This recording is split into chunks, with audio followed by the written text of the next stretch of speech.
நம்மை வாழ விடாதவர் வந்து நம் வாசலில் வணங்கிட வைத்து விடும். நம்மை வாழ விடாதவர் வந்து நம் வாசலில் வணங்கிட வைத்து விடும்.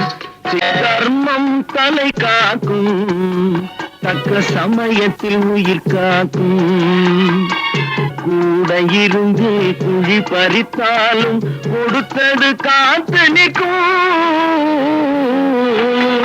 செய்த தர்மம் தலை காக்கும், தக்க சமயத்தில் உயிர் காக்கும்.